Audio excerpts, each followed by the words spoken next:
I also use a visual schedule to sequence events in the day. This is my circle time sequence. I have a finished envelope right here. So they come in, first thing we have, I have a first then board. So first we have flag, then we say hi. And this is up where the children can see it. And then I cue them as they're sitting there. It's time to sit. Good, everyone is quiet. We work a lot on sounds. Somewhere in here, let's see. Too loud, somebody's crying. Shh, great job, quiet. So again, we build in expectations for sitting. We move on to the first thing that we do. Here it is on the first then board. As this is finished, it goes away. This goes away into the finished. The next thing we're going to do is say hello.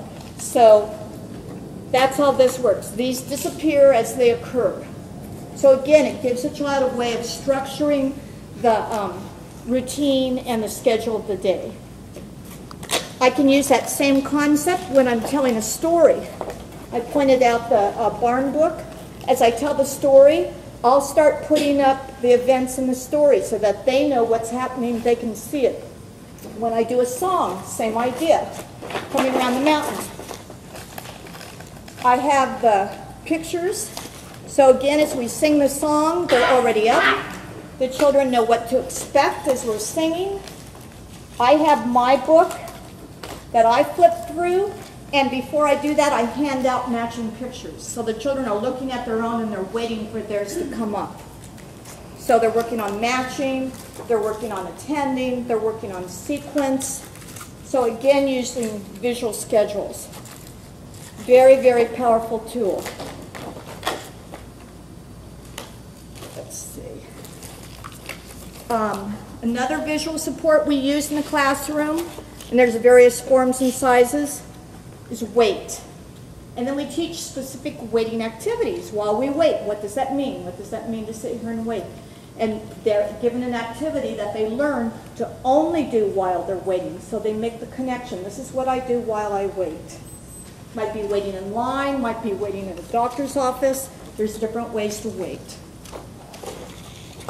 We also use visual schedules to schedule events within a routine.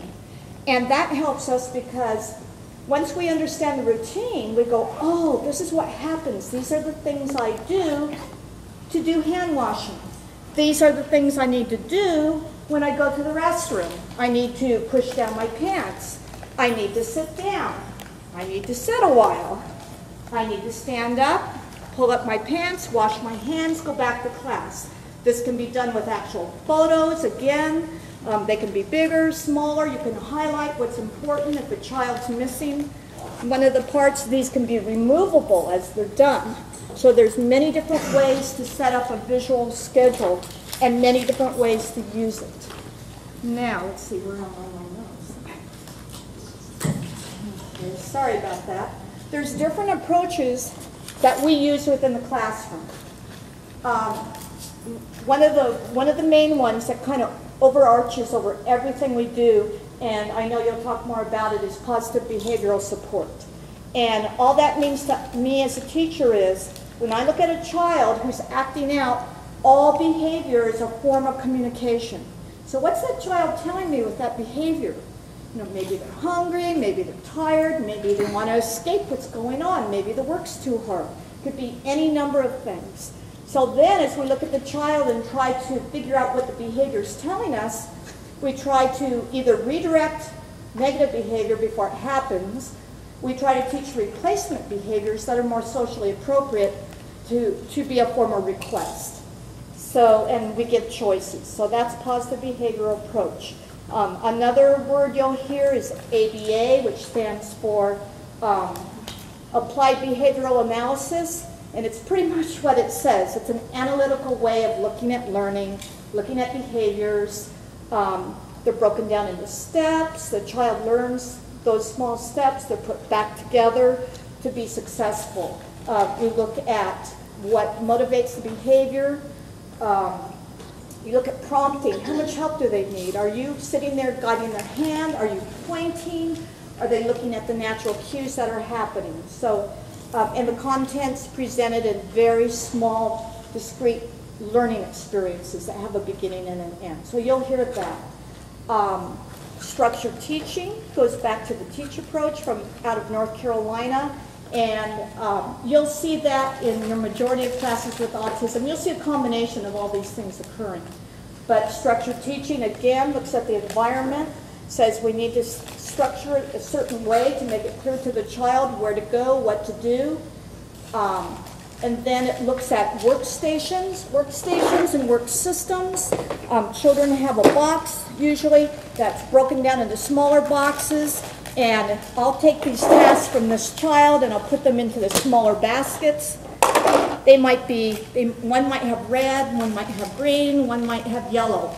On the desk or where they're working, they'll have red, they'll have green, they'll have yellow. They'll pull off that red, match it to the red box, take that task out, do the task.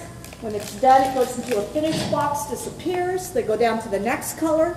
They take that, match it, take that task out, they do it, disappears in the finished box when they're done.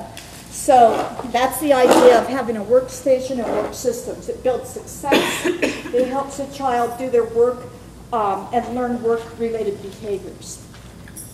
So that's that. And the other thing with teach, besides the environment and the modifying the environment, and then supporting with visual supports, which again, visual schedules. So you'll see that. And then, let's see. Oh, the other thing, and I know you'll talk more about that, there are social play-based approaches. So we try to use different techniques to get the child to make eye contact, to turn take, to imitate.